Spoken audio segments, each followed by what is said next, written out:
नितेश राणे महाराष्ट्र बर्बाद करण्याचे काम करत असल्याचा आरोप अल्पसंख्याक आयोगाचे अध्यक्ष प्यारे खान यांनी केलाय। अल्पसंख्याक आयोग नितेश राणे यांना नोटीस पाठवणार असल्याचं खान यांनी सांगितलंय। अल्पसंख्याक आयोगाचे अध्यक्ष प्यारे खान हे पुण्याच्या दौऱ्यावर आहेत।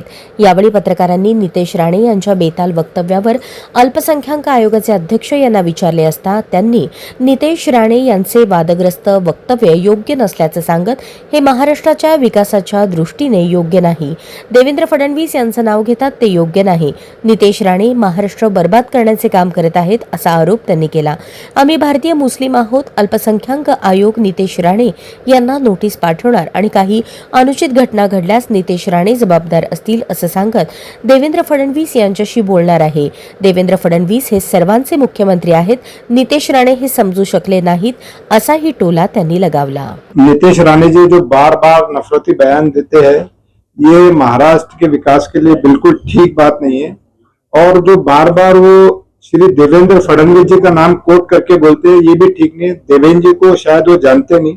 देवेंद्र जी आज जो हमारे जो नेता है वो महाराष्ट्र के नहीं, आज उनको पूरा महाराष्ट्र जानता है, पूरा भारत, पूरा इंडिया जानता है, पूरा विश्व जानता है। और आज वो महाराष्ट्र को जो है समृद्ध बनाने पे काम कर रहे। और नितेश राणे जो है वो महाराष्ट्र को बर्बाद करने का काम कर रहे। वो पता नहीं उनको क्या है मुसलमानों से, मुझे समझ में नहीं आता।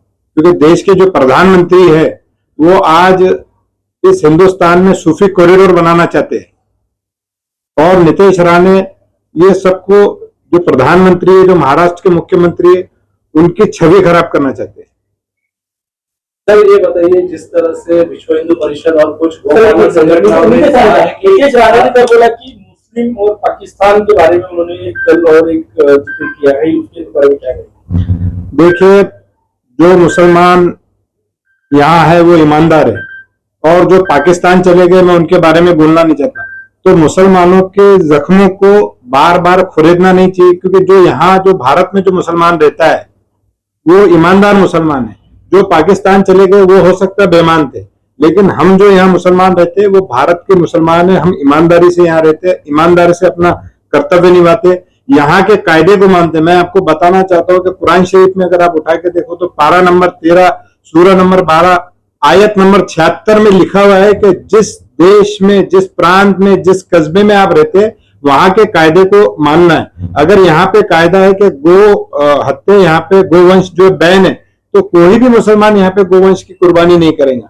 बात है बकरा ईद की, बकरे की कुर्बानी करना, तो अलग अलग देशों में अलग अलग चीजों की कुर्बानी होती है। अब बकरे से जो विषय है उसमें बहुत सारे हिंदू समाज के लोगों का रोजगार जुड़ा हुआ है। अगर आप देखें तो खटीक समाज, अगर देखो तो हिंदू समाज है। तो बकरे की जो कुर्बानी है वो समस्त हिंदू समाज ही उसका, यानी अगर उसको बकरे को काटने का जो काम करता है, मुसलमान तो खाली कुर्बानी देता है, उसको तकसीम करने का, उसको काटने का काम जो करता है वो हिंदू समाज का, खटीक समाज करता है। तो ये हिंदुओं पे भी अत्याचार है, ऐसा नहीं कि मुसलमानों पे। आज उनके भी रोजगार से खेला जा रहा है। तो ये बिल्कुल नहीं होना चाहिए। नितेश राणेला आयोग नोटीस पाठवणार का वारंवार जसे वक्तव्य? देखिए, अगर इस बात को लेके महाराष्ट्र में कोई विवाद होता है तो डेफिनेटली अल्पसंख्यक आयोग उनको सेक्शन 10 के अंतर्गत बुलाएगा। और इस यानी कि यहाँ कुछ भी तीर्ण निर्माण हुआ उसका जिम्मेदार जो है वो उनको ठहराया जाएगा। ये सब महाराष्ट्र, देवेंद्र फडणवीस जी का महाराष्ट्र है, ये विकसित महाराष्ट्र है।